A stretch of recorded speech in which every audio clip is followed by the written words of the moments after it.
तमाम तर सलाहियतों को, इंटेलिजेंस को, डेटा को और यहाँ तक कि टेक्नोलॉजी को इस्तेमाल करते हुए इन मसाइल से, इन चैलेंजेस से निपटने की कोशिश करते हैं। और कई ऐसे इश्यूज़ हैं जो आलम इंसानियत के लिए एक मुत्तफ़िका चैलेंज के तौर पे सामने आते हैं। ख़ास तौर पे जब हम बात करते हैं किसी भी वबा की। इस वक्त पूरी दुनिया को कोरोना का सामना है, लेकिन देखना यह है कि ख़ास तौर पर चाइनीज़ मईशत पे और ग्लोबल इकॉनमी पे इसके क्या असरात मुरतब होते हैं। ये पहली दफ़ा नहीं है कि चाइना के सामने इस तरह की सूरत हाल है। अगर हमें याद हो 2003 में सार्स वायरस का सामना था, फिर 2008 में हमने बर्ड फ्लू देखा, फिर 2009 में स्वाइन फ्लू जैसे चैलेंजेस चाइना के सामने आए। और ये बात यहाँ कहनी चाहिए कि there has been a great response to it, यानी जो रिजिलियंस है चाइनीज़ इकॉनमी की वो इसके बहुत ज़्यादा माशी नताइज और बुरे रिजल्ट्स को सामने आने नहीं देती। They always have a way of responding in time and bouncing back. इसी हवाले से हमने देखा कि हाल ही में चाइना के जो काउंसिल जनरल कराची में हैं, उन्होंने एक आर्टिकल लिखा और इस कॉलम में उन्होंने कहा कि चाइनीज़ तज्ज़ियाकार या एनालिस्ट इस वक्त 3 डिफरेंट थेरीज पे काम कर रहे हैं। सबसे पहले ये कि अगर इसका क्रिटिकल इम्पैक्ट आता है, और ये इस बात की रोशनी में कहा जा रहा है कि इस वक्त अगर कोरोना वायरस के डेथ टोल की बात की जाए तो तकरीबन 1000 लोग लुक़मा अजल बन चुके हैं कोरोना वायरस की वजह से। और मुख्तलिफ ममालिक में जहाँ जहाँ लोगों ने सफ़र किया है, अगर वुहान की तरफ से उन्होंने ट्रैवल किया है तो वहाँ पे भी इस मर्ज़ की तशख़ीस की गई है। तो हमारे सामने है एक क्रिटिकल इम्पैक्ट का टाइम। फिर आती है दूसरी थेरी कि मैनेजेबल इम्पैक्ट है, यानी असरअंदाज होगा, इसके नताइज हैं, बुरे नताइज हैं, इस चैलेंज का सामना है, लेकिन उसको मैनेज कर लिया जाएगा। और तीसरी थेरी ये कि अनसर्टन हमारे सामने नताइज है, हमें नहीं पता कि इसका क्या तज्जिया निकलने वाला है। बहुत सारे माहिरीन और खुसूसन काउंसिल जनरल का मानना है इसके जो नताइज होंगे वो मैनेजेबल होंगे, लेकिन तखमीने के हवाले से कहा जा रहा है कि चाइनीज़ इकॉनमी तकरीबन 1 से 1.5% इससे स्लो डाउन होगी। लेकिन तो कुछ तज्जियाकारों का ये भी मानना है कि क्योंकि ये वर्ल्ड इकॉनमी में इतनी ज़्यादा अहम और कलीदी पोजीशन चाइना रखता है तो हो सकता है इसकी ओवरऑल इकॉनमी 5% तक कम हो। जहाँ तक ग्लोबल इकॉनमी की बात की जा रही है, क्योंकि चाइना बहुत सारे सेक्टर्स में बहुत अहम है, तो इसीलिए पूरी ओवरऑल इकॉनमी तकरीबन 0.3% ग्लोबल इकॉनमी का स्लो डाउन होने का भी खदशा है। So this is the corona challenge. उम्मीद करते हैं कि हम इससे जल्द अट पाएंगे, लेकिन आज इसके हवाले से इतना ही। हम इसको फॉलो अप भी करेंगे। अभी लेते एक छोटा सा ब्रेक और फिर बात करेंगे सफारती दौरा टर्किश प्रेसिडेंट अर्दोगान का, जो कि बहुत अहम गर्दाना जा रहा था। इसके अहम और चीदा नकात क्या हैं आपके सामने रखेंगे right after this short break.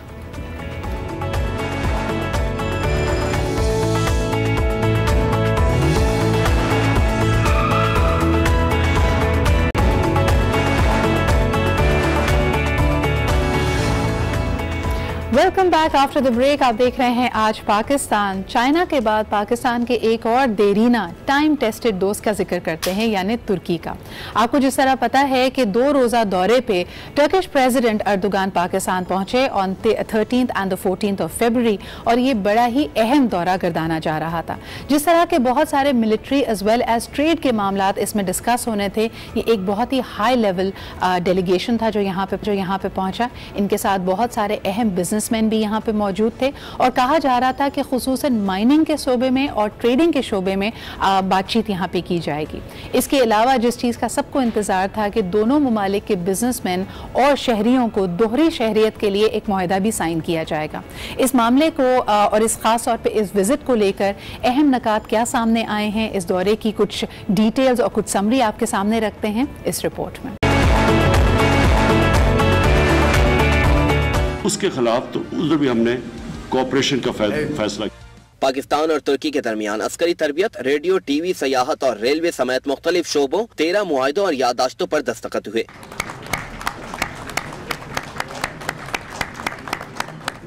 वज़ीर-ए-आज़म इमरान खान और तुर्क सदर रजब तैयब अर्दोगान ने पाक तुर्क इकोनॉमिक फ्रेमवर्क से मुतालिक मुश्तरका एलामिया पर दस्तखत भी किए। तुर्क सदर पाकिस्तान के 2 रोज़ा कामयाब दौरे के बाद वतन रवाना हो चुके हैं।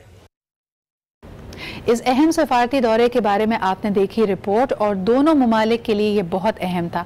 आपको बताते चलें कि 2019 में इस्तांबुल, तेहरान और इस्लामाबाद का जो ट्रेड रूट है, जिसको TIR रूट कहा जाता है, इसका भी इफ्तिताह किया गया और ये बड़ा अहम है पाकिस्तान को बहुत सारी मार्केट से जोड़ने के लिए, खुसूसन अगर यहाँ पे बात यूरोप की जाए। आपको ये भी बताते चलें कि इसी दौरे से पहले ये अनाउंसमेंट भी की गई कि इस वक्त कराची में जो तुर्की का काउंसिल खाना है उसकी तौसी का काम जारी है और आपको बताते चलें कि ये दुनिया में तुर्की की सबसे बड़ी काउंसलेट होने जा रही है। सो ये पॉइंट आउट करता है कि दोनों ममालिक के आपसी रवाबित किस कदर अहम हैं दोनों के लिए। आगे बढ़ते हैं, आपको दिखाते हैं कि दुनिया भर की खबरों का क्या हाल है। What is the latest and the most interesting that is happening around the world in our world round up. Let's take a look.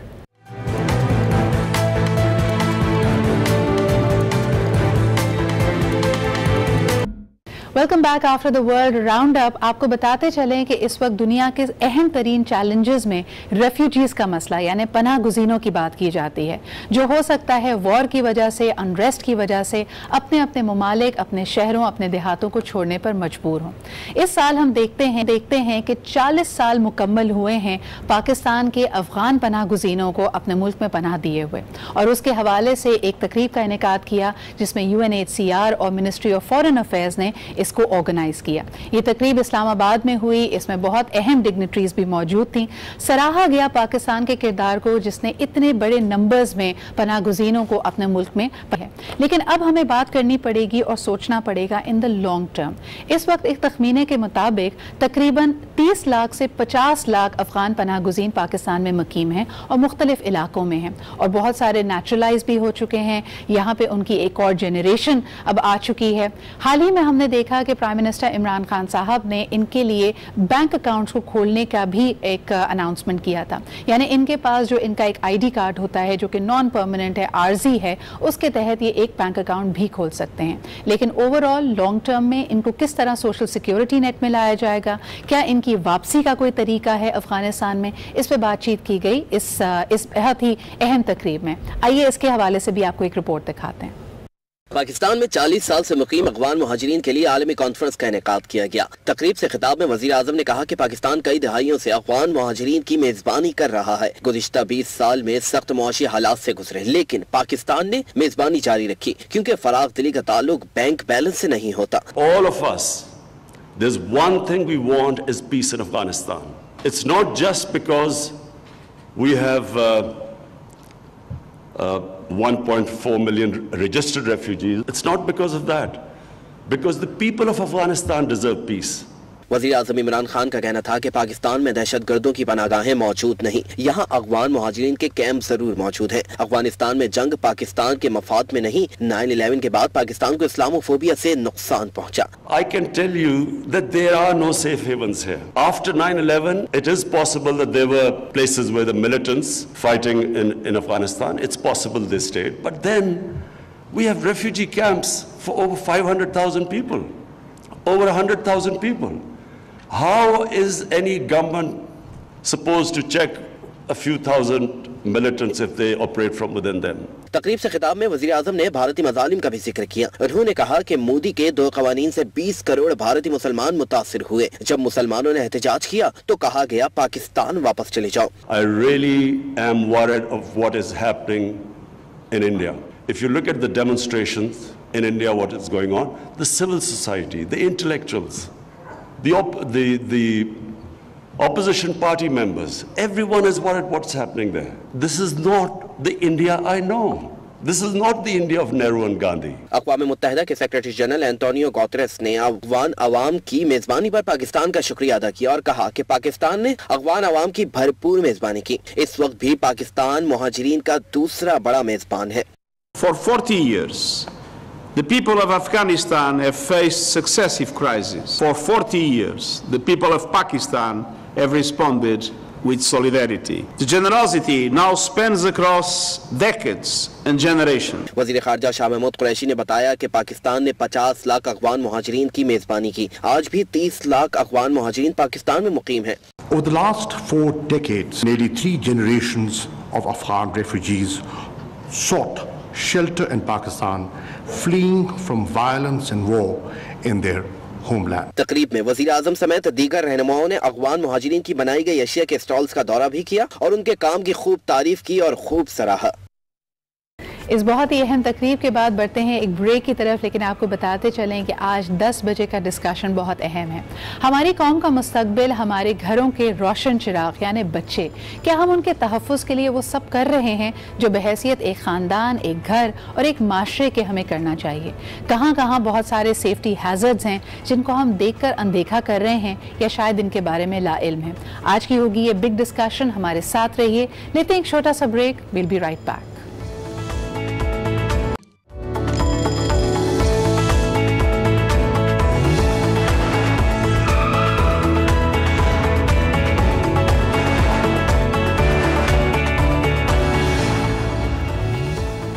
Welcome back after the break. आप देख रहे हैं आज पाकिस्तान। आज एक ऐसी मेडिकल कंडीशन के बारे में बात करेंगे जो कि बहुत वाइडली प्रेवलेंट है, लेकिन शायद इसके बारे में भी हमारी आगाही बहुत कम है।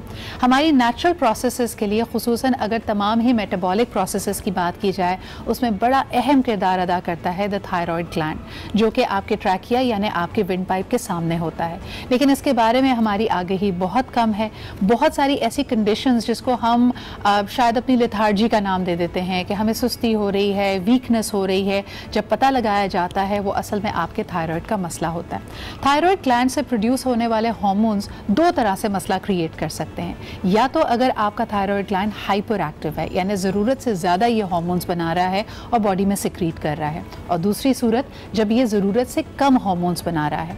दोनों ही तशवीश का बायस हैं, लेकिन दोनों को ही उसका ट्रीटमेंट कराना, उसको चेकअप कराना बहुत अहम है। आज इसी हवाले से बात करने के लिए हमारे साथ मौजूद हैं डॉक्टर उज़्मा हमीद। अस्सलाम वालेकुम Uzma, thank you so much for making time. और आम तौर पे हम इसको बिल्कुल हमारे इस वहमो गुमान में भी नहीं आता। हमारी फैमिली में क्योंकि I know somebody whose my mother had a thyroid problem, तो आगाही थी, लेकिन आम लोगों को इसकी आगाही क्यों नहीं है? इसको मुझे लगता है, अच्छा सब जो थायराइड में आपने इंट्रोडक्शन दे भी दिया है, ये हमारी बॉडी का एक बहुत इम्पॉर्टेंट ग्लैंड है।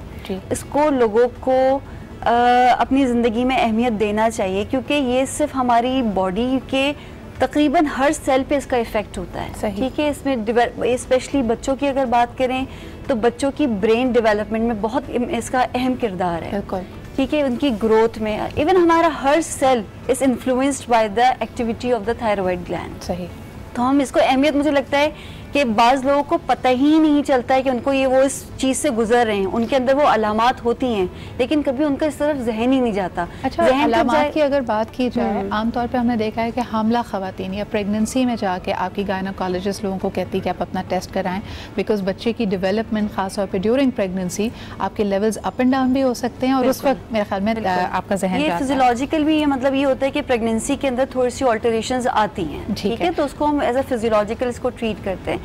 अच्छा, प्रेगनेंसी में हम ये एक हमारा बेस लाइन टेस्ट नहीं है, जिनकी हिस्ट्री आ रही है, जैसे उनकी फैमिली में रन करा था, फिर उनमें हम कहते हैं करवाएं, क्योंकि इसका असर जो है ना बच्चे की डेवलपमेंट पे होता है। क्योंकि उसके बाद फिर इसकी जो मेडिसिन है वो देना ज़रूरी है, अदरवाइज उसकी आप जो ज़रूरत पूरी नहीं करेंगे तो उसके बच्चे को भी नहीं पहुंचेगा, उसकी डेवलपमेंट सफ़र करेगी।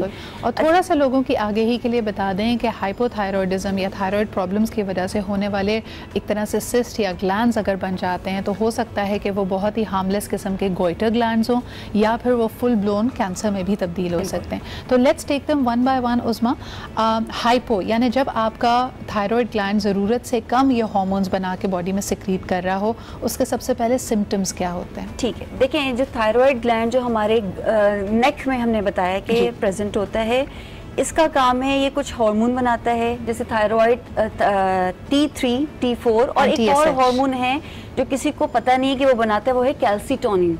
ठीक है, उसका रिलेशन है। और कैल्सिटोनिन का काम क्या है कि वो कैल्शियम की एब्जॉर्प्शन कराता है, यानी कि हमारी बोन्स स्ट्रॉन्ग बनाएगा। ठीक है, दूसरा जो TSH की बात करें, TSH एक और ग्लैंड है जो हमारे दिमाग के अंदर होता है, बेस ऑफ द ब्रेन में, वो वहां से रिलीज करता है। वो वहां से रिलीज होगा, वो इफेक्ट करेगा थायराइड ग्लैंड पे, और थायराइड ग्लैंड जो है स्टिमुलेट होगा, देन वहां से वो रिलीज कराएगा ये हार्मोन्स। इन अदर वर्ड्स, ये आपस में अल्लाह ताला ने बड़ा जबरदस्त कम्युनिकेशन, बिल्कुल एक मवासलाती निजाम आपकी बॉडी में मौजूद है। बिल्कुल सही। अब ये अगर ग्लैंड हमारा अंडर एक्टिव है, ठीक है, यानी कि हाइपो जिसको हम कहते हैं हाइपोथायरॉयडिज्म। अब अमूमन इसकी अलामात क्या होती हैं, लोगों को फील होता है कि बहुत ज़्यादा हम नींद आ रही है, जो कंप्लेन आ रही है ना, थके थके हैं, जॉइंट्स में पेन है। अगर हम फीमेल की बात करें तो उनके अंदर जो मेंस्ट्रुअल साइकिल है वो डिस्टर्ब हो जाती है, कॉन्स्टिपेशन की शिकायत हो जाती है, वेट गेन बड़ा, जो अक्सर लोग जो जागते हैं ना हाइपोथायरॉयडिज्म के अंदर, वो ये होता है कि हमारा वेट गेन एब्नॉर्मल किस्म का वेट गेन जब होने लगता है। एब्नॉर्मल यानी कि पहले हमारा नहीं था, अभी जो है वो सडनली आपने किया।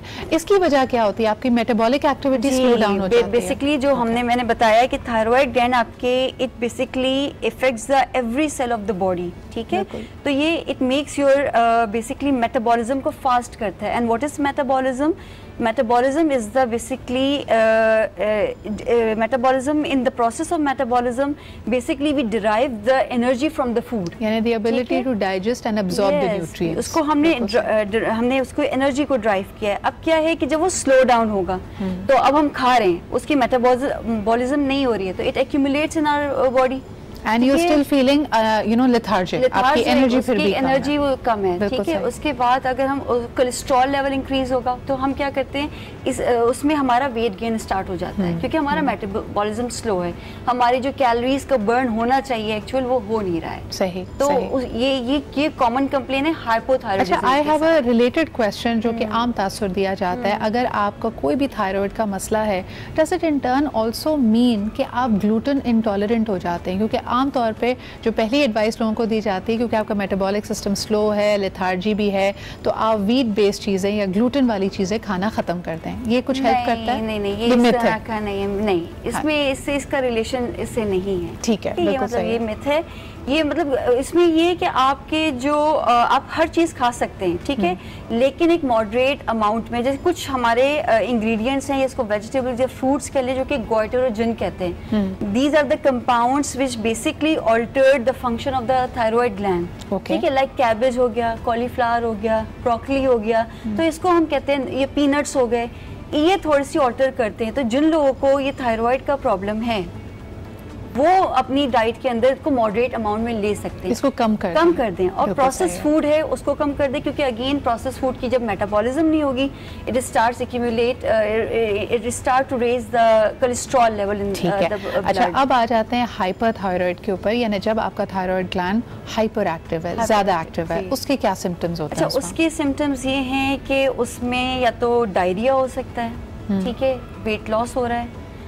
अगेन मेंस्ट्रुअल साइकिल थोड़ा मोर लेस सेम, दोनों में आपके इफेक्ट होता है। हार्ट बीट पे बड़ा इफेक्ट होता है। हाइपो की बात करें तो दिल की धड़कन से लगता है, लोग कंप्लेन करते हैं हमें जो है वो घबराहट हो रही है या दिल डूब रहा है अगर हम उसको कहें, और उसके अंदर दिल की धड़कन तेज तेज ऐसे लगता है, घबराहट हो रही है, या ब्लड प्रेशर का हाइपरटेंसिव भी लोग हो जाते हैं, ठीक है। तो और इसके अलावा एक अगर बहुत ज्यादा अगर सीरियस उस पर चले जाएं तो एक आंखों की भी हम बीमारी कहते हैं, इसमें लगता है आंखें उभरी हुई हो गई, एक्सॉफ्थैल्मस जिसको हम कहते हैं, ठीक है। तो उसमें वो आंखें उभरी हुई हो जाती है। तो मतलब ये डिफरेंट कैटेगरी, ये सिवियरिटी ऑफ द डिजीज है कि किस उस पे हमने उसको डायग्नोज कर लिया, इसमें डायग्नोसिस बहुत मैटर।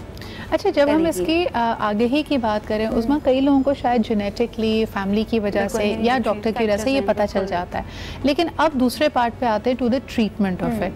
हाइपो और हाइपर थायराइड की ट्रीटमेंट्स क्या क्या अवेलेबल हैं? देखिए, हाइपो की अगर हम बात करते हैं, क्योंकि इसमें हमारे पास हार्मोन नहीं है, ठीक है, we have to take from outside to fulfil the requirement of our body.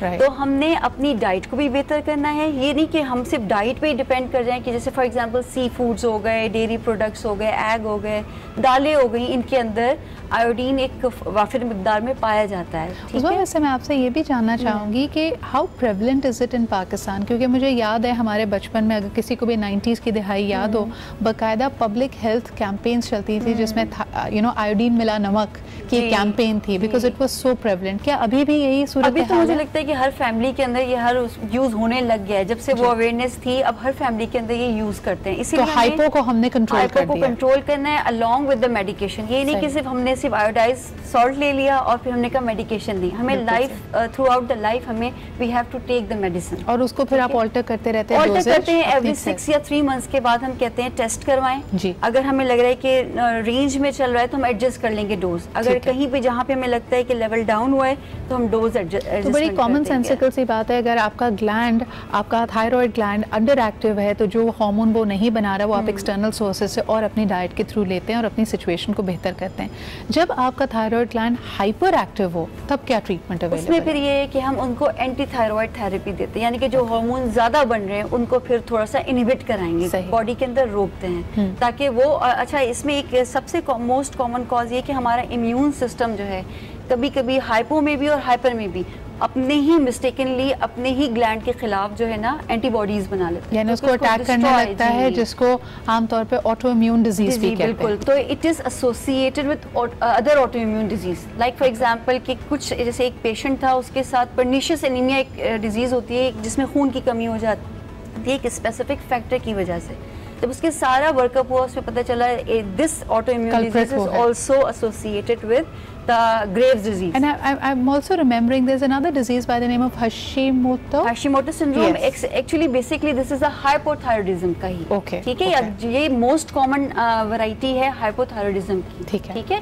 और इसमें ऑटो इम्यून एंटीबॉडीज ही बन जाती हैं against our own thyroid gland. अच्छा, एक सवाल जो मेरे पास आया डॉक्टर उस्मा आपके लिए कि in the case of hyper या हाइपर यानी आपके थायराइड ग्लैंड के कोई भी इश्यूज फर्टिलिटी, खासतौर पे फीमेल की फर्टिलिटी को इफेक्ट करते हैं? बिल्कुल करते हैं कि देखिए हमने अब किया था ना कि अमूमन हम या तो प्रेगनेंसी में या कोई विमेन जो है अपनी इनफर्टिलिटी के लिए जाती है तो उसमें हम ये टेस्ट ज़रूर करवाते हैं, क्योंकि ये अगेन मेरा उसी बात पे फोकस है कि it effects every function of the body. तो ये आपकी रिप्रोडक्टिव लाइफ को भी इफेक्ट कर रहा होता है, तो उसको करने के लिए again we have to take the, अगर हाइपो में है तो हमें मेडिसिन लेनी है, हाइपर में तो उसको कंट्रोल करना है, तो उससे इम्प्रूव होती है। और ये मर्द हजरात की फर्टिलिटी को भी अफेक्ट करती है? बिल्कुल। Okay, It has the same effect on both the sexes. अच्छा, और ख़ास तौर पे बच्चों को अगर आप कभी उनको देख रहे हैं कि वीकनेस है या यही सिम्टम्स जो डॉक्टर उस्मा ने कहा, हाइपो के केस में उनका वजन तेज़ी से बढ़ रहा है, फटीग्ड हैं, थकन ज़्यादा महसूस कर रहे हैं, on the other hand hyper के केस में अगर वजन तेज़ी से गिर रहा है, हम बच्चों के भी थायराइड प्रोफाइल करवाते हैं, स्पेशली अगर जिनकी फैमिली में कोई हिस्ट्री है, जिनकी मदर को ये नोन केस थी कि इनके अंदर हाइपो या हाइपर का था। अच्छा, दूसरा ये कि बच्चों के अंदर पुअर कॉन्सेंट्रेशन भी है इन द क्लास। हाँ, अगर बच्चा फोकस नहीं कर पा रहा, मतलब आप अटेंटिव नहीं है, टीचर आपको मीटिंग्स होती है उसमें कंप्लेन करेगी कि मतलब वो कोशिश भी कर रहा है लेकिन वो कर नहीं पा रहा होगा क्योंकि उसके जो ब्रेन सेल्स हैं वो उतने ज़्यादा अटेंटिव नहीं हो पा रहे, डिसओरिएंटेड होते हैं, डिसओरिएंटेड है क्योंकि वो लेथार्जिक हो रहा है, टायर्ड हो रहा है, तो ये पुअर कंसंट्रेशन का भी एक फैक्टर है कि जो बच्चों की absolutely. So once again reiterating, जैसे कि डॉक्टर उस्मा ने कहा कि आपके बॉडी के हर फंक्शन को, हर एरिया को, हर मेटाबॉलिक प्रोसेस को अफेक्ट करता है आपका थायराइड ग्लैंड, तो कई दफ़ा अपनी सुस्ती को या किसी और रीज़न को ना बना लें। इनफैक्ट अगर आप ज़्यादा स्ट्रेस में रहते हैं, एंजाइटी एंड डिप्रेशन आपके थायराइड ग्लैंड की प्रोडक्शन को भी अफेक्ट करती है। तो thank you so much doctor Uzma for being here. WHO ने इस चीज़ को कर भी दिया है कि आप जब बेबी बॉर्न हो तो हम हर बेबी का करवाते हैं। बिल्कुल, न्यू बॉर्न्स की भी आपको कलेक्ट करना चाहिए, उसी में ही सबसे ज़्यादा ब्रेन डेवलपमेंट इस पर डिपेंड करिए। अगर जहाँ पे इस तरह की थायराइड हाइपो में बच्चा स्पेशली हाइपो में होगा तो क्या होगा, उसकी ब्रेन डेवलपमेंट इतनी प्रॉपर नहीं होगी। You taking me back to the same campaign, जब ये 90 की दहाई में कैंपेन चली थी तो हमला माँ के लिए तो कहते ही थे कि उसकी क्वालिटी ऑफ लाइफ, उसकी ज़िंदगी बेहतर होगी, लेकिन उसके थ्रू पैदा होने वाले बच्चे में भी बहुत ज़्यादा चांसेस होते हैं हाइपो थायराइड के, तो उसी वक्त उसको चेक करना, उसकी इंटरवेंशन करना बहुत ज़रूरी है। बहुत बहुत शुक्रिया doctor Uzma for being here. This was a very important message that you gave out और इंशाल्लाह ताला इसको फॉलो अप भी करेंगे। अभी लेते एक छोटा सा break, will be right back.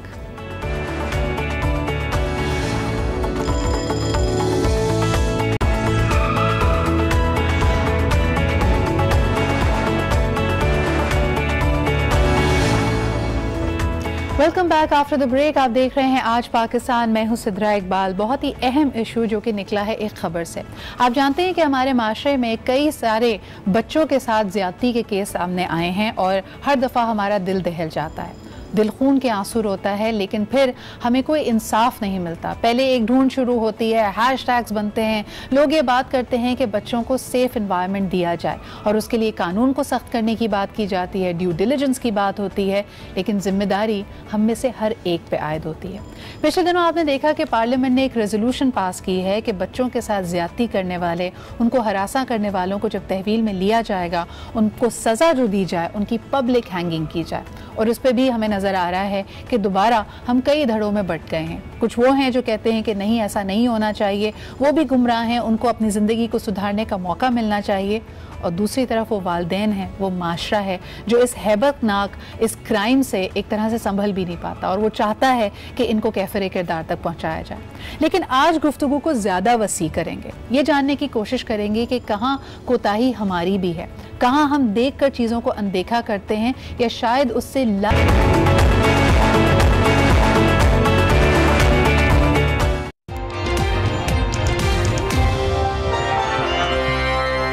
ताज़ा तरीन आपके साथ शेयर करते हैं। अक़वाम मुत्तहिदा के secretary general Antonio Guterres Lahore में मौजूद हैं, जहां लम्स यूनिवर्सिटी में मॉडल यूनाइटेड नेशन की तकरीब में शिरकत कर रहे हैं। And what we want with the 75th anniversary is to move into the age of participation, which means not only to listen to young people, but to make young people's voice and participation count in way decisions are made, in which strategies are established, policies are defined, and actions are implemented. And this is, in my opinion, absolutely essential. It is absolutely essential because in my youth, a philosopher that had a very important influence in the shaping of my political thinking was a German philosopher, Habermas. And Habermas had many contributions, but one of them was to say that one of the bases, essential bases of a modern democracy is the permanent interflow of communication between the political society and the civil society, and the fact that that interflow of communication has an influence in the way political decisions are made, which means it's not just they communicate, it's the fact that the civil society has an influence in the way the political society takes decisions. And this is what we want. We want to establish within the UN not only a dialogue in the anniversary, but mechanisms of institutional dialogue and of institutional participation, allowing the youth to have an influence in the way the UN shapes its interventions, its decisions, and its strategies. Now, we live in an era in which when I talk to young people all over the world, there are two things that are constant and correspond to two perceptions that are not necessarily clear in more adult audiences. One is that people generally believe that we live better today than we lived 50 years ago, and people generally believe that we will live in 50 years' time better than what we live today. There is a sense of optimism in young people all over the world. And this is, I think, an extremely important basis to build the future. And why is it so important that young people effectively participate in the way we shape decisions today? The main reason for me is because my generation has failed in many aspects, but has failed essentially in three basic questions that will determine the future unless we are able to change course. And I do not believe we'll be able to change course if the youth has not a much stronger intervention in the way we build our future. We failed in climate change. We failed in making globalization work for all. And we are failing in making sure that new technologies will inevitably be a force for good, because we are opening too much space for new technologies to be a threat for the way our societies live. First, we failed in climate change. It is clear climate change became the defining issue of our time, but it's clear that even today, we do not have enough political will to take the decisions that are necessary to reverse the climate emergency in which we live. We see record levels of concentration of greenhouse gases in the atmosphere. We see emissions still growing. We see record levels in the temperature, both inland and in the seas. We see record levels in the progressive rise of water levels. We see glaciers melting, corals bleaching. We see nature being dramatically impacted by humankind. We can say that there is a war between humankind and nature is striking back and striking back with an enormous power. And we have not yet taken the decisions that are necessary to reverse this trend. We had a failure in the COP25, as you have noticed, in Madrid. We must absolutely be sure that we are able to take decisions in the world, making a commitment to temperatures not to rise more than 1.5 degrees, being carbon neutral in 2050, and having a dramatic reduction in emissions in the next decade. And who's leading today in the world the movement to make politicians take these decisions? Young people. The mobilization of young people has been for us, in the preparation of the climate summit we had in September in the United Nations, the mobilization of young people was the strongest element to force politicians to understand that things have to change. And so it's not only the question of listening to young people, it's the question of making sure that those problems that will dramatically impact your lives more than they are already impacting ours will be dealt with in a way in which you have a determined influence in shaping the policies that will allow us to address climate change. And then globalization. Globalization has produced enormous benefits in the world. Increase in wealth, increase in trade, improvement in the living conditions of the majority of the world population, reduction of extreme poverty. But the truth is that globalization has not been working for all. Many people were left behind, and we have seen an increase in the levels of inequality. And this increase in the levels of inequality is today a threat to the social cohesion of our societies. And it is something that is one of the factors of the disquiet that we feel all over the world, and that is expressed in demonstrations, some of them unfortunately violent, but that are shaking the basis of political systems in so many countries in the world. We need to make sure that we find a way to make globalization work for all, to be able to leave no one behind. We have presented a blueprint for that, which is the Agenda 2030, the Sustainable Development Goals. But what we are seeing is that things are still moving in a way in which, if the present trend is maintained, we'll come to 2030 with the Sustainable Development Goals not reached, being somewhere halfway between what we are today and what we want to be in 2030. And the truth is that, again, there is a lack of political will. And that lack of political will can only be overcome if those that will live and will be determinant in the next decades will be able to have a much stronger influence in the way economic strategies are defined, social policies are defined, and educational policies are defined to make sure that we are able to have a fair globalization, to have each country with economic strategies, development strategies that are indeed aiming at the whole of the population, and to make sure we leave no one behind. And leaving no one behind, there is a central question of equality, which is the gender question that was mentioned. We still live, let's be frank, in a male-dominated world with a male-dominated culture.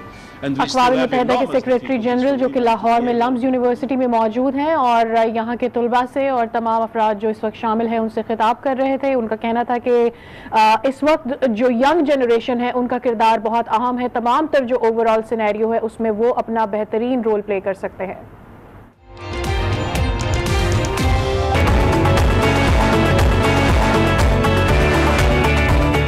चाहिए अगर किसी ने जितनी शिद्दत का गुनाह हो उतनी शिद्दत की सजा होनी चाहिए।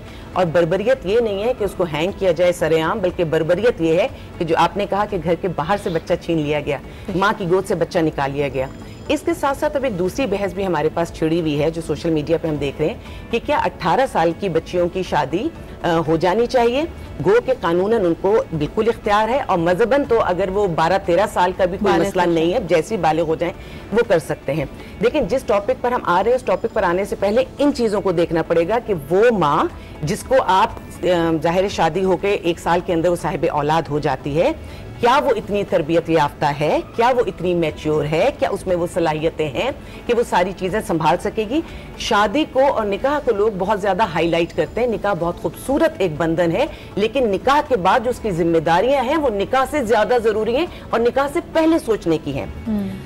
एक मासूम बच्ची अगर वो 12-13 साल में माँ बनती है और उसके बाद उसकी औलाद है क्या, और एक और बात कि जो इस उम्र में माँ बनती है वो हर साल माँ बनती है। जिन घरों की हम बात कर रहे हैं उनमें बहुत सारे घर ऐसे भी हैं उन जिनकी रिपोर्टिंग भी नहीं होती, जिनका कहीं कोई अदाद शुमार भी नहीं होता, क्योंकि वो छोटे छोटे घरों में, क्योंकि एक चीज और चल पड़ी सोशल हमारी बहुत बुरी कि ज्वाइंट फैमिली तोड़कर और छोड़कर लोगों ने अपने अपने घर बना लिए। अब एक ऐसा घर है जहां एक बच्ची है, वो हर साल एक नई औलाद को दुनिया में लाती है, अपने मसलों में, अपनी जिस्मानी अजियत में पड़ी हुई, उसकी अपनी सेहत सही नहीं। अब वो उस बच्चे को संभालेगी जो बाहर निकल रहा है, या उस बच्चे को संभालेगी जो जिसको वो पनप रहा है उसकी अपनी कोख में, या वो अपने शौहर को और अपनी सारी चीजों को देखेगी। बच्चा अनअटेंडेंट बाहर है, वो माँ अपनी जगह मजबूर है, फिर ब्लेम गेम शुरू हो जाएगी। लेकिन बात यही है कि शुरू से हमें देखना पड़ेगा कि मसाइल क्या हैं। बिल्कुल सही कह रही हैं, कतई कलामी की माफ़ी चाहूँगी आलिया भाभी, लेकिन ये जो मसला हमारे माशरे में है ये किसी एक तबके तक महदूद नहीं है। डॉक्टर बजात, ठीक है, अगर हम मान भी लें कि एक बहुत बड़ी आबादी का हिस्सा शायद उस रिस्पॉन्सिबिलिटी के लिए तैयार नहीं होता है, यंग होता है, लेकिन ये जो बच्चों को हरासा करने का मामला या उनको अनसेफ रहने का मामला है, ये तो आप अमीर तरीन घरों में भी देख रहे हैं, जहाँ पे नैनीज, ड्राइवर्स, नौकरों के हाथ बच्चे आपने छोड़े हुए हैं, खुद आप अपनी सरगर्मियों में मशगूल हैं, तो बच्चा तो उतना ही अनसेफ है अपनी घर की चार दीवारी में भी। देखिए, जिस तरह आप ज्वेलरी को संभाल के रखते हैं, अपने उन कीमती चीज़ों को संभाल के रखते हैं, क्यों रखते हैं? क्योंकि आपको चोर का डर होता है, चाहे वो छोटा घर हो चाहे वो बड़ा घर हो, चोर तो हर जगह होता है। जब आपको ये अंदाज़ा होता है कि चोर हर जगह है, तो आप उसकी वजह से अपनी चीज़ों का ख्याल करते हैं। हमें पता है, हम कहते रहे गुज़श्ता ज़ैनब केस के बाद से कि पीडोफीलिया एक ऐसी बीमारी है जिसके अंदर लोगों का जो सारा का सारा कॉन्सेंट्रेशन है वो बच्चे के साथ रेप करना या हिरासा करना है, और ये झोपड़ी में भी लोग मिलेंगे और कोठियों में भी लोग मिलेंगे और मीडियोकर फैमिलीज में भी लोग मिलेंगे। एक बात, हर जगह मिलेंगे, तो वही वाली बात है कि जब हर जगह चोर है तो सामान को आपने खुद हिफाजत करना है। सबसे अहम ये कि आमतौर पे आप ये देखें जो बहुत सबसे क्लोजेस्ट होता है, रिसर्च के मुताबिक, छोड़ के नहीं मानेगा। रिसर्च के मुताबिक अगर कोई किडनैप करता है तो उसमें करीबी लोग सहूलतकार होते हैं, ठीक है, और अगवा करने वाला कोई और होता है। लेकिन ये उससे भी ज्यादा वर्स्ट है, इसमें जो पीडोफाइल होता है या जो बच्चे के साथ गलत करता है वो सहूलतकार नहीं होता, वो बराह रास्त खुद वो शख्स होता है जो उनके सबसे करीबी रिश्तेदार हो सकता है या टीचर हो सकता है, और अमूमन उस पर सबसे ज्यादा ट्रस्ट किया जा रहा होता है। वो इतना ट्रस्ट किया जाता है, ये तो हमारे अपने हैं, ये चाचू हैं, ये तो चाचू है, मैं हाँ जी, कोई भी रहा, तो सारे चाचू बहुत अच्छे होते हैं, लेकिन एक अगर उसके अंदर नफ्सियाती हैजान पाया जाता है, साइकोलॉजिकल एक डिसऑर्डर है उसको, तो हमें उसको अगर नहीं पहचानेंगे तो वो तो किसी हद तक भी जा सकता है। अच्छा, लेकिन ये पहचान बड़ी इंपॉर्टेंट है doctor Wajahat, and I want to make use of your presence over here. मुझे बताएं कि अगर पीडोफीलिया इतना ज़्यादा प्रेवलेंट है और हमारे इर्द गिर्द ही हैं ये काली भेड़ें, तो हम इनको पहचाने कैसे? यानी बज़ाहिर तो ये बिल्कुल नॉर्मल होंगे, आपसे सलाम दुआ भी कर रहे होंगे, बड़े सलीके वाले भी होंगे, हाउ डू वी आइडेंटिफाई? एक चीज़ और ऐड कर दीजिएगा कि जो ये होते हैं, हमारे पास बहुत सारी माएँ कहती हैं कि लड़के को कोई प्रॉब्लम है, इसकी शादी कर दो। क्या इस जहनियत के लोगों की बगैर इलाज के अगर शादी कर दी जाए तो क्या मसले का हल निकल सकता है? नहीं नहीं, ये ऐसे सेक्सुअल पैराफिलियाज में आते हैं जो कि बीमारी है, जो कि आप कुछ भी करते जाएं, वो जब तक उसको इलाज में नहीं डालेंगे, जब तक काउंसलिंग नहीं होगी, जब तक उसको अच्छा बुरा नहीं पता चलेगा, फिर भी वो अपना को इनहिबिट करते हैं। वो चीज खत्म नहीं हो सकती, उनसे इनहिबिट हो सकती है कि अपने आप को शऊरी तौर पे, हाँ जी, एंटी सोशल से ही स्टार्ट होते हैं। मुझे याद है जब हम लोग छोटे थे तो वीडियो गेम्स पे जाते थे, किसी सूप पे जाके बैठ जाते थे, तो कुछ लोग ऐसे वहाँ होते थे जो लोग आपसे करीब आने की कोशिश करते थे। कोई आपको फ्री में गेम खिलाने की कोशिश करते थे, कोई आपको मोटरसाइकिल पे चक्कर लगवाता था, कोई गाड़ी में आपको बिठाता था। तो हो लगते तो ये ऐसे ही है जैसे कि बहुत सेम है, लेकिन अगर तालीम हासिल करके जरा से ऐसी छोटी छोटी बातें, तो आपको पता चल जाएगा वो शख्स कैसा होता है, उसकी एक्टिविटीज क्या होंगी, वो बच्चों में रहेगा। वो गलियों में दोस्तों के बजाय कि कोने पे पकड़ के वहां पे बच्चों का एक जमगटा लगा के रखता है, ज्यादा से ज्यादा वो बच्चों के साथ ऐसा कोशिश करेगा कि उसके साथ बैड टच की तरफ जा रहा हो। एक यानी वो फिजिकल टच एक आपको बड़ा ऑब्वियस नजर आएगा, वो बड़ा ऑब्वियस फिजिकल टच होता है जो कि बैड टच होता है। उसमें टांग पे बिठाना हो गया, या बच्चे को दबा के गले लगाना हो गया, या उसको अकेले ले जाने की कोशिश हो गई, ये तो बड़ा ऑब्वियस होता है। लेकिन हमें हमें सीखने का टाइम मिले ना, जिससे आलिया भाभी ने कहा कि हम कुछ सीखें। हम जब डॉक्टर बनते हैं तो हम उसके लिए स्किल सीखते हैं, तो जब हम माँ बनते हैं। बिल्कुल, जैसे आलिया भाभी ने इस बात को मजीद रीइटरेट किया कि अगर आप समझें कि किसी दिमाग में ये फतूर है, कोई शख्स इस तरह की बेरारवी में मुलव्वस है, उसकी शादी कर दो तो वो सही हो जाएगा, ये बिल्कुल हमारी गलत फहमी है। एक छोटा सा ब्रेक लेते हैं, विल बी राइट बैक, और उसके बाद मैं जहान से भी पूछूंगी कि बैकग्राउंड चेक्स भी नहीं है। अगर एक शख्स इस तरह की किसी वारदात में मुलव्वस है, उसके लिए कितना आसान है किसी दूसरे शहर में जाके, पाकिस्तान के किसी और स्कूल में, किसी और मदरसे में अपने आप को एनरोल करके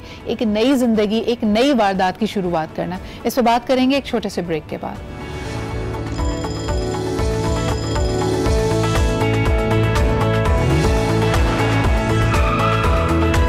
लेकिन उनके तहफ़्फ़ुज़ को कहाँ कहाँ हम सेकेंडरी कर रहे हैं, खुद ला इल्म है। जान, ये बात बड़ी कॉमन है कि आप बड़े बड़े एलीट स्कूल्स में देखें, आप देखेंगे कि नैनी या ड्राइवर बच्चे को अकेला पिक करने आता है। I have personally followed families, यानी फॉलो किया है मैंने गाड़ियों को, जहाँ मुझे लग रहा था कि ड्राइवर का एटीट्यूड इनअप्रोप्रिएट है। हम घरों में जाके रिपोर्ट करते हैं कि आपका बच्चा साथ आया है, गैर महफूज है, सही तरीके से उसके साथ बर्ताव नहीं किया जा रहा, पेरेंट्स को कोई फ़र्क नहीं पड़ता। एक्चुअली सबसे जो बड़ी बात है, मैं एग्री करती हूँ आलिया भाभी के साथ और डॉक्टर वजाहत दोनों के साथ, लेकिन एक बहुत बड़ा फैक्टर जो कि हम टोटली इग्नोर करते हैं वो ये है कि पेरेंट्स में अवेयरनेस नहीं है, या हम में एज ए नेशन भी अवेयरनेस नहीं है।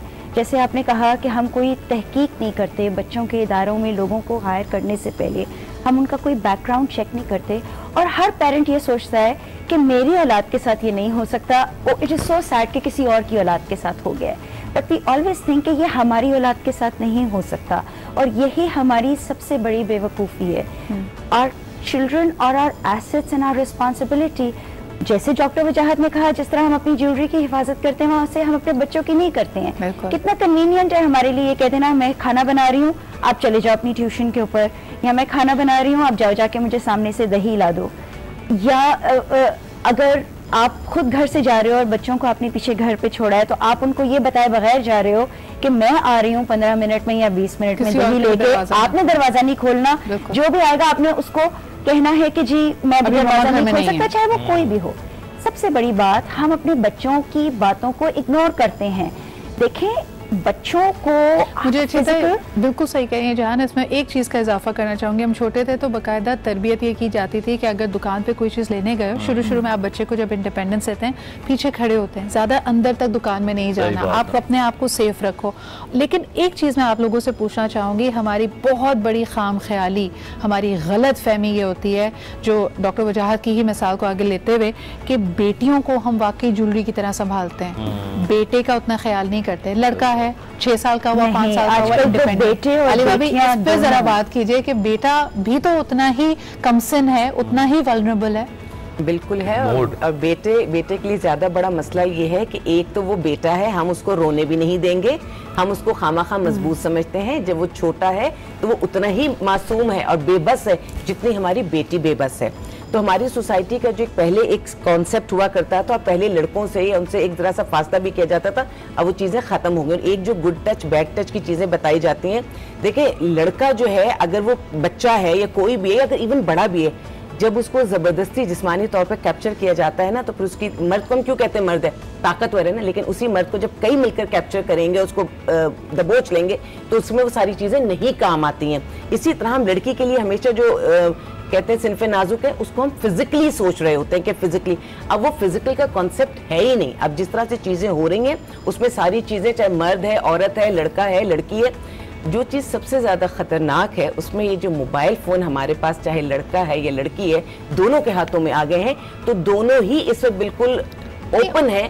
और दूसरा आलिया भाभी, मोबाइल तो फिर सेकेंडरी है। आप ये देखें कि हम जो चीज़ें हमारे लिए, हमारी सेंसिबिलिटीज़ के लिए मुश्किल होनी चाहिए थी, हम उसको कहें कि ये बच्चों के लिए सूटेबल नहीं है, हर गली मोहल्ले में चल रहा है। आप ही के घरों में जब शादियाँ होती हैं, आप बड़े शौक से बच्चे को कहते हैं लेटेस्ट इंडियन गाने पे बेटा परफॉर्म करके दिखाओ। दीज वीडियोज़, जो उन गानों के बोल होते हैं, जिस तरह वो फिल्माए जाते हैं, हाइपर सेक्सुअलाइज्ड हैं। आप बच्चे को बच्चा कब रहने देते हैं? डॉक्टर वजाहत, अगर एक 3 साल का, 4 साल का बच्चा ये सारा कंटेंट देखकर बड़ा हो रहा है, उसके नन्हे जहन पे पहले ही क्या इंप्रेशन पड़ रहा है? देखिए, बहुत बड़ा क्वेश्चन ये है कि आप उसको कितनी जल्दी सेंसिटिविटी उसकी ख़त्म करने में लग गए। अगर तो वो कपड़े कैसे पहनता है यहीं से आप स्टार्ट लें तो वो अगला स्टेप और दूर हो जाता है। अगर आप उसको हर चीज़ बहुत ईजी फील करा दें कि गाना चल रहा है, डांस चल रहा है, बैठे हुए हैं, कोई गैर आदमी बच्चे के गले में हाथ डाल रहा है, दूध वाला आके हाथ मिला रहा है, कोई जाते हुए पप्पी करता हुआ जा रहा है, ये मेरा बच्चा।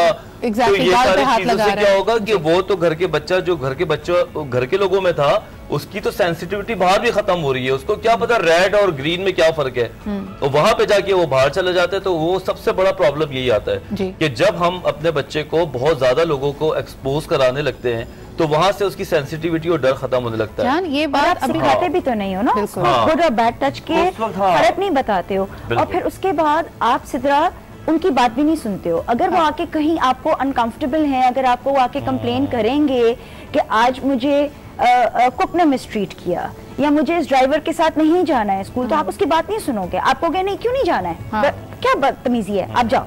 You know, you are not going to listen to the child कि वो बच्चा या बच्ची क्या कह रहा है कि प्रॉब्लम तो जीरो ही नहीं कर रहा। ये चीज भी क्लियर करूं जो मैं अभी कह रही थी कि देखो जब जबरदस्ती उठा के लेके जा रहे होते हैं ना, गुड टच बैड टच भी एक सिविलाइज्ड नेशन में बहुत जगह पे काम आता है, हमारे यहाँ भी काम आता है, लेकिन हमारे यहाँ जब तक हम उनको सजाओं पर भी नहीं लेके आएंगे, क्योंकि कई जगहों पर जबरदस्ती उठा के लेके जाया जाता है, उस वक्त चाहे वो लड़का है या लड़की है उसमें वो ताकत सलाहियत नहीं है। वहां पर हुकूमत को सारे काम करने की जरूरत है कि इतनी सख्त तरीन सजा दी जाए कि हम एटलीस्ट इस सिविलाइज्ड नेशन की तरफ तो थोड़ा सा हम आए कि गुड टच बैड टच से अपने बच्चों को बचा सके। ये जो हल्के फुल्के क्राइम करने वाले लोग हैं ना, उनसे तो हम इन्हें बचा लेते हैं। एक तो एक्सट्रीम सिचुएशन ये है कि खुदा ना खास्ता अल्लाह ना करे किसी भी वालिदैन के सामने ये सिचुएशन आए कि उनके बच्चों को किडनैप कर लिया गया, उनको हरासा किया गया, उनके साथ ज्यादती की गई है। यहाँ पे अगर आपको याद हो अभी रिसेंटली जो लड़का लड़की वॉक कर रहे थे क्लिफ्टन साइड पे, जो सी साइड पे, वहां जिस तरह से उसको उठाकर लेकर गए, उसके बाद वो सारा सीन खत्म हो गया, बहुत हाइप मिली, हमने देखा वो छोटे बच्चे भी नहीं थे, कुछ नहीं थे,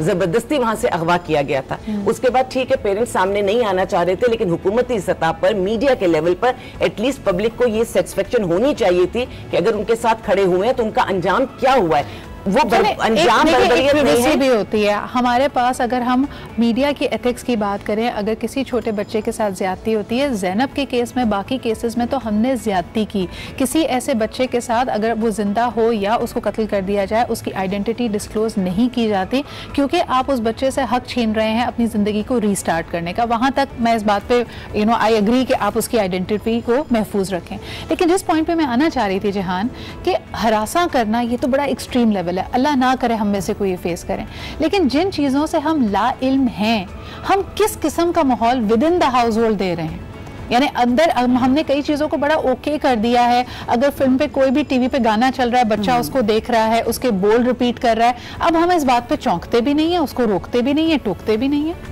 एक्चुअली बात यह है कि इतना मीडिया का एक इन्फ्लुक्स है कि अगर आप कोशिश भी करो तो आप नहीं रोक सकते हो, ठीक है। आप टीवी के जिन चैनल्स को अगर आप अपने बच्चे को कहोगे आप ये चैनल्स नहीं देख सकते, तो जैसे ही आप इधर होगे सबसे पहले वो चैनल देखेगा। टाइम्स हैव चेंज्ड, पेरेंटिंग के रूल्स को भी साथ साथ चेंज होना है और इवॉल्व होना है। What you have to do is that you have to sit with your kids and you need to tell them this is not right, this is right, क्योंकि एक्सपोजर को आप नहीं रोक सकते हो। आपने 10 साल के बच्चों के, सारे 10 साल के बच्चों के हाथ में टेलीफोन्स हैं। एक कॉलर हमारे साथ है, उनसे बात करते हैं। हेलो, अस्सलाम वालेकुम। जी वालेकुम अस्सलाम। जी, कौन सा, आप कहाँ से बात कर रहे हैं? राशिद मलिक बोल रहा हूँ। जी राशिद साहब, क्या कहेंगे? अच्छा, मुझे थोड़ी 2-3 चीजें हैं, मैं ये बताना चाहूँगा कि जैसे बच्चों को हम जैसे अब चाहते हैं कि जी हम अवेयर करें, उनको कहें कि ये वो खुद नोटिस लें ऐसी चीजों का। बच्चे अभी मेंटली प्रिपेयर नहीं होंगे, वो अभी इतने मैच्योर नहीं होते। एक्चुअली बच्चों को हमें एक सर्कल में रखना चाहिए जिसके अंदर वो आजाद हो। उस सर्कल को हमने प्रोटेक्ट करना है कि कहाँ इन पे पाबंदियां लगानी है। मतलब अगर वो किसी आया के पास है या ड्राइवर के साथ है, तो हमें ये नहीं पूछना कि उसने तुम्हारे साथ क्या किया। पेरेंट्स सिर्फ गार्डियन नहीं है, पेरेंट्स है। पेरेंट्स होना बहुत बड़ी बात है। हमें अपने बच्चों के एटीट्यूड को देखना है कि इनका ड्राइवर के साथ क्या एटीट्यूड है।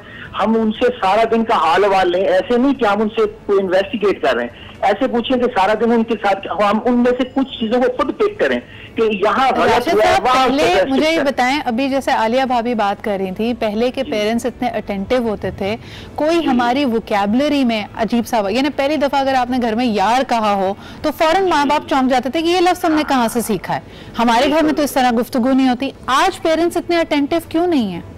वो थोड़ा सा नेग्लेक्ट कर रहे हैं, जिसका नुकसान आ रहा है ना कि हमारा जो बच्चा ग्रो कर रहा है उसके रिफ्लेक्ट ऐसे हो रही हैं चीजें कि हमें अच्छा। एक बात हमारे वालिद साहब बताया करते थे, बचपन की बात है, जियाउल हक के दौर होता था कि कसूर, देखिए ज़ैनब का केस हुआ, उसका क्या ये कसूर है कि वो कसूर में रहती है? नहीं, कसूर में ही एक वाकया हुआ था। ये मैं 80s की अर्ली बात कर रहा हूँ। दो बच्चों के साथ ऐसे अब्यूज किया उन्होंने, उसके बाद उनको मार दिया। वो उनको सरेआम फांसी लगाई गई। उस पूरे डिस्ट्रिक्ट में 4 साल तक ऐसी कोई वारदात नहीं हुई। इतना उसका खौफ था, पनिशमेंट था। ये कम से कम हमें ये चीज देखनी चाहिए। अच्छा, बहुत आपने इंपॉर्टेंट पॉइंट उठाया, थैंक यू राशिद साहब कॉलिंग इन। वजाहत आपके पास आना चाहूंगी। इस वक्त बहुत सारे आर्टिकल सर्कुलेट कर रहे हैं। आप जानते हैं कि लेजिस्लेटिव में भी एक धड़ ऐसा मौजूद है जो चाहता है कि पाकिस्तान उन चंद ममालिक में जहाँ कैपिटल पनिशमेंट होती है उसको ख़त्म किया जाए। साइकोलॉजिकली मुझे बताइए, मैंने कुछ आर्टिकल्स मेरी नज़र से गुजरे, उन्होंने कहा capital punishments, extreme punitive measures आपको रोकने में या उस जुर्म से आपको एक तरह से दूर करने में कारामद नहीं होती। कितनी इफेक्टिव है और नहीं? नहीं, ऐसा कुछ नहीं है। जब इसको मैं थोड़ा पीछे से लेकर आऊंगा कि जब माँ प्रेग्नेंट होती है तो बच्चा उस औरत की एक्सटेंशन बन जाता है। सही, ठीक है। जब बच्चा पैदा हो जाता है तो 3 साल तक वो बेबी एक्चुअली माँ का एक्सटेंशन है। उसको पता ही नहीं मेरा अलग वजूद है, मैं हूँ। ठीक, 3 साल के बाद वो पहली चीज देखता है जो थर्ड पार्टी होती है, जिसको हम ट्रायोलॉजी कहते हैं, वो बाप होता है। अगर वो बाप देखता है तो 3 से 6 साल तक वो उसको देख के लर्न करता है। अगर वो उससे अच्छा कुछ लर्न कर गया, बाप इस काबिल हुआ, तो उसने कॉग्निशन उसको बेहतर किया।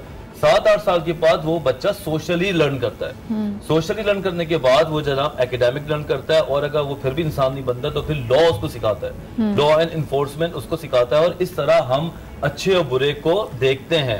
हमारे में तो रीइंफोर्समेंट, इस्लाम, जन्नत और दोज़ख ने भी एक प्लस पॉइंट डाला हुआ होता है। लेकिन जो लोग एथियस्ट हैं, जो लोग सजा और गुनाह नहीं समझते, वो लोग भी तो लॉ को फॉलो कर रहे होते हैं, क्योंकि ये हमारा शऊरी लेवल है जो कि 4-5 चीजों से गुजर के सीखता है। हमारा पाकिस्तान जो कंडीशन पे खड़ा है, हमें चाहिए कि यहाँ पे ये सजा होनी चाहिए, क्योंकि सजा देने से कोई हम जाती दुश्मनी नहीं होती है। हमें सोसाइटी को एक तासुर देना पड़ता है कि हमने सोसाइटी को ये तासुर दिया है कि हमने अब कोई ये काम करेगा तो ऐसा होगा। मजीद भी बात करेंगे, एक छोटा सा ब्रेक लेते हैं।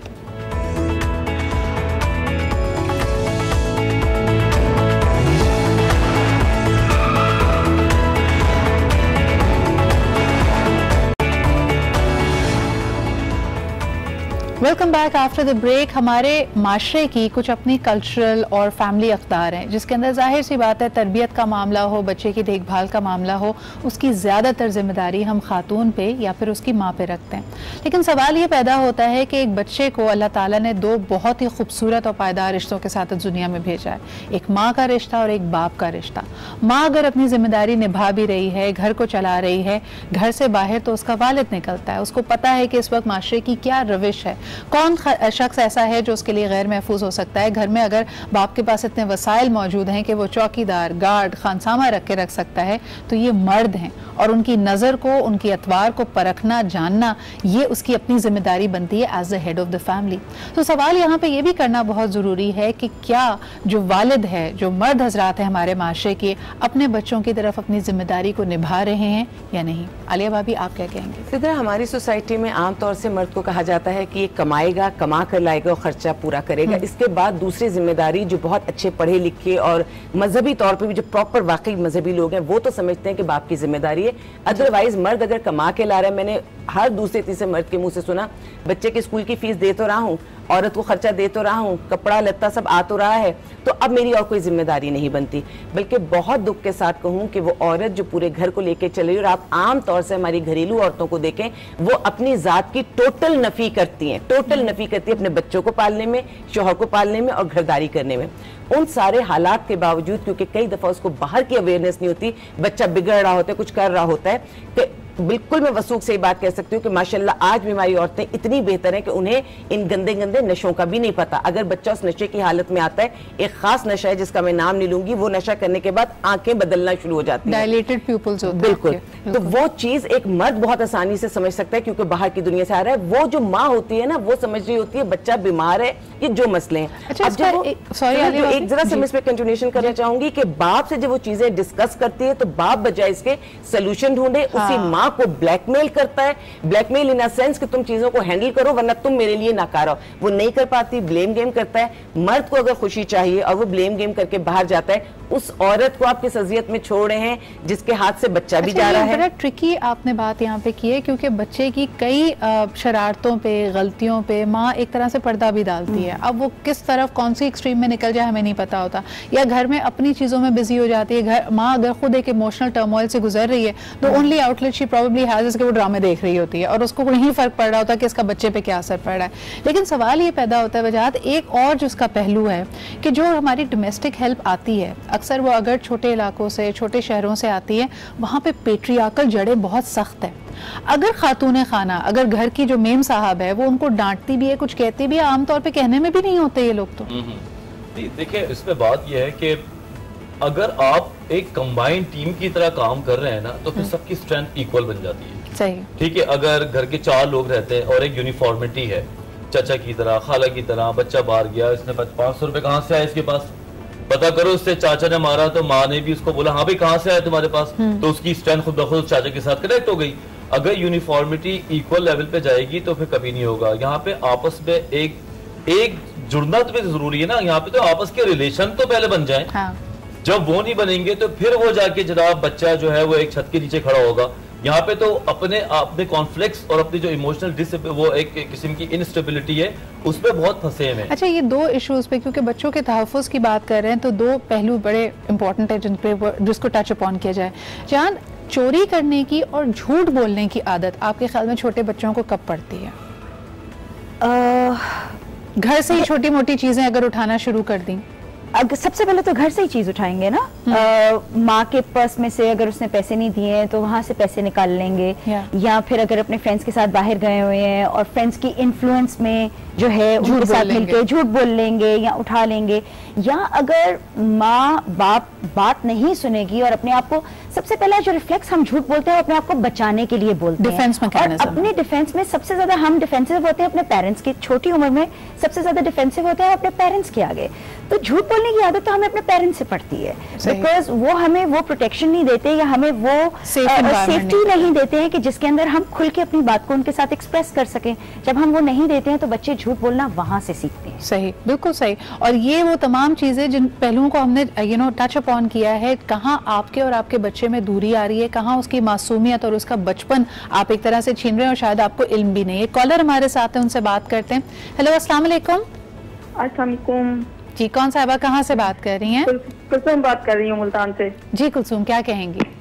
अल्लाह का शुक्र, आप ठीक हैं? अल्हम्दुलिल्लाह जी, बिल्कुल ठीक। अच्छा, आज का टॉपिक मैं देख रही थी, बड़ा अच्छा और टची सा है, और ये तकरीबन हर घर की कहानी होती है इसमें पेरेंट्स और बच्चों के लिए। मैं समझती हूँ कि ये बच्चों के लिए पेरेंट्स का भी उतना ही बल्कि ज्यादा रोल है बनिस्बत बाहर के लोगों से। सही। क्योंकि अगर हम अब खुद अपने घर से जो है ना बच्चों की नहीं करेंगे, उनको नहीं देंगे, हम स्कूल भेज के या कहीं आप उनको यूनिवर्सिटी कॉलेज में भेज के फ्री हो जाते हैं कि चले अब उनकी जिम्मेदारी। लेकिन छोटे बच्चों के लिए हमें खुद भी उनके लिए वो करना चाहिए कि वो कहाँ जाते हैं, किस तरह, कुछ लेवल पे तो खुद बच्चों को जाके पिक एंड ड्रॉप करना चाहिए। बहुत शुक्रिया कुलसुम कॉल करने का। बल्कि आपकी ही बात से एक और सवाल मेरे जहन में आता है डॉक्टर बजाज, शायद हम इसको ऑफ एयर डिस्कस कर रहे थे।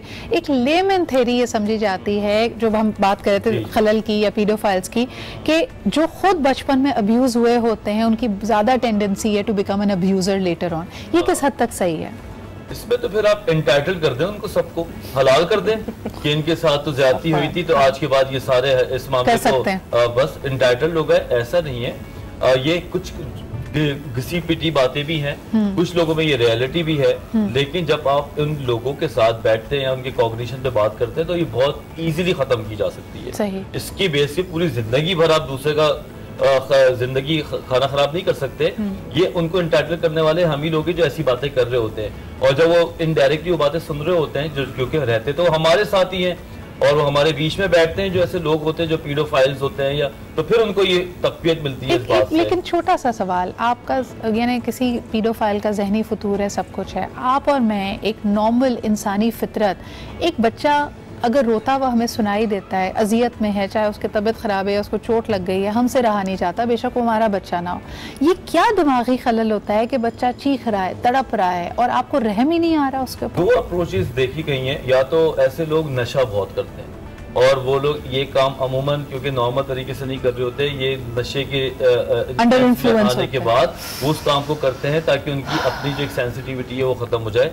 और ये एडिक्ट्स भी होते हैं अमूमन, क्योंकि कुछ चीजें जिंदगी में आप वो नॉर्मल दिमाग के साथ नहीं कर सकते जो नॉर्मल ना हो, ठीक है। तो अमूमन ये नशे में भी होते हैं और कुछ सैडिस्टिक अप्रोच भी होती है जिनके साथ, पीडोफाइल के साथ जो सैडिस्टिक भी होते हैं। सैडिस्टिक वो शख्स होता है जो दूसरों को तकलीफ देख के खुश होता है, वो दूसरे का हाथ काटेगा खुश होगा, वो दूसरे को जुल्म करेगा वो खुश होगा, सेंस ऑफ पावर आती है उससे। उनकी अनकॉन्शियस लेवल पे ये होता है कि मुझ में ताकत है और वही लोग कर रहे होते हैं। लेकिन ये बड़ा खतरनाक कंडीशन जब बनती है जब कोई पीडोफिलिया और सैडिस्टिक दोनों एक साथ हो जाए, जिस तरह एंजाइटी और डिप्रेशन की बीमारी एक साथ हो सकती है। जो कि अनफॉर्चुनेटली जितने ये हैबतनाक वाकयात आए हैं, ये नहीं कि बच्चे के साथ ज्यादती करके उसको छोड़ दिया, उसको जान से ही मार दिया, उसको टुकड़े टुकड़े कर दिया। और वो उस वक्त देखें एक नॉर्मल आदमी है कि बच्चा चीख रहा हो या तकलीफ में हो तो हम लोग छोड़ देते हैं चीजों को कि अच्छा भाई बस कर दो, सॉरी गलती हो जाए। वो उस चीज को लेके और पंप्ड हो जाते हैं, वो तकलीफ को देख और पंप्ड हो जाते हैं और मरने के बाद भी आपको नहीं पता कितनी बीमारियां अभी हम बात। और ये जानने के बाद अगर आप फिर भी इस बात की फेवर करें कि इनको कैपिटल पनिशमेंट ना हो या इनकी पब्लिक हैंगिंग ना हो, तो फिर आपकी इस्लाम यानी आपकी इंसानियत पे आपका जमीर कहाँ सोया हुआ है, इसका कोई जवाब नहीं बनता। इतने जालिम है। अभी एक केस जो हमारे पास आया है, अल्लाह का करम हुआ बचा कि उसको अगवा करते ही पकड़ते ही उस बच्चे को 4-5 साल के बच्चे को एल्फी डाल दी आंखों में, और ऐसी एल्फी डाली है कि वो आंखों से होते हुए पूरे कानों तक चली गई है। और उसके बाद जो उस बच्चे की हालत थी, मेरे पास शेल्टर होम में वो बच्चा रहा है जिस कदर खौफजदा था, अगर उसको अपनी गोद के उसको जैसे प्यार करने की कोशिश की तो इतना खौफजदा होता था, चीखता था, शोर करता था, जैसे उसको अजीब उसकी फीलिंग थी कि उसके साथ क्या होगा। और अल्लाह का करम है कि उसका इलाज भी हमने करवाया, सब कुछ करवाया, और सारी मनी ट्रस्ट में वो काफी अरसे इसलिए हमें रखना पड़ा कि उसकी माँ को, उसके भाई को उन जगहों पर वापस जाते हुए खतरा था, ये खतरा था कि पता नहीं वो दोबारा फिर इन पर अटैक ना कर दे। तो प्लीज सख्त पनिशमेंट्स की तरफ जाइए, सख्त पनिशमेंट की जो चाहिए। आलिया भाभी बहुत बहुत शुक्रिया, डॉक्टर वजाहत जहां आरा। आज का शो मुश्किल था हमारे लिए करना, बिकॉज जब आप ये वाकयात सुनते हैं तो एक तो अफसोस होता है कि हमारा एक पूरी दुनिया में क्राइम होता होगा, लेकिन क्या क्वालिटी ऑफ क्राइम है हमारे यहाँ, हम किस यानी इंसानियत की सबसे निचली सतह पे इस वक्त हमारा ज़मीर सोया हुआ है। लेकिन साथ साथ मेरे ख्याल में इस सूरत हाल को बेहतर करने के लिए रिपोर्टिंग, पुलिसिंग, सख्त से सख्त इसके लिए कवानीन और सजाएं बहुत अहम है। इसी के साथ हमें इजाजत दीजिए, कल आपसे फिर मुलाकात होगी। खुदा हाफिज।